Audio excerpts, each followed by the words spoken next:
নমস্কার বন্ধুরা, মা ও মেয়ের রান্নাবান্নায় আপনাদের সবাইকে স্বাগত। আপনারা সবাই কেমন আছেন? আশা করছি সবাই খুব ভালো আছেন। আজ আমি আবারও আপনাদের মাঝে হাজির হলাম সম্পূর্ণ একটা নতুন রেসিপি নিয়ে।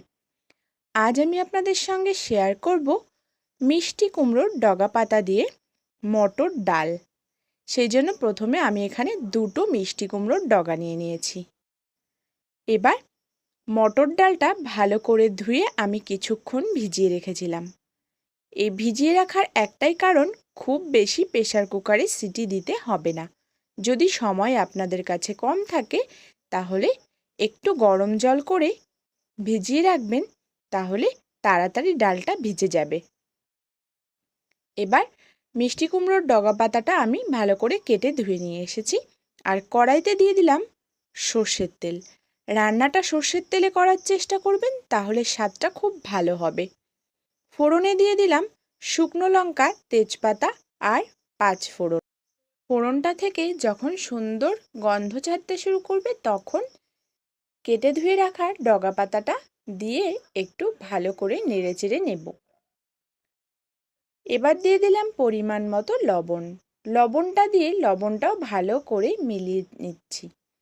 এরই মাঝে বলে রাখি, আপনারা যদি আমার চ্যানেলে নতুন বন্ধু হয়ে থাকেন তাহলে প্লিজ চ্যানেলটি সাবস্ক্রাইব করে আমার পাশে থাকবেন।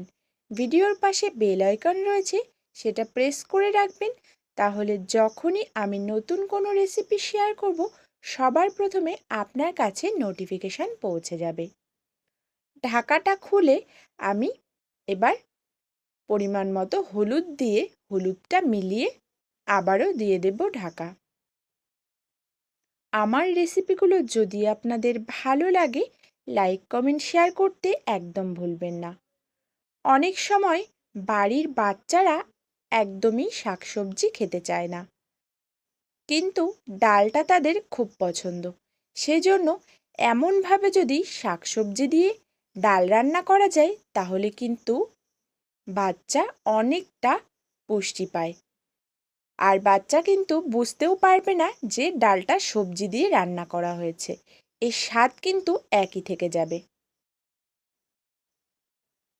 এরকমভাবে রেসিপিটা বাড়িতে ট্রাই করার অনুরোধ রইল। আমার রান্নাটা সম্পূর্ণ হয়ে এসেছে। নামানোর আগে আমি একটু দিয়ে দিয়েছি চিনি। রেসিপিটা অতি সাধারণ হলেও এর স্বাদ কিন্তু অসাধারণ। আজ এই পর্যন্ত, দেখা হচ্ছে অন্য কোনো রেসিপিতে। ততক্ষণের জন্য সবাই ভালো থাকবেন, সুস্থ থাকবেন। ধন্যবাদ।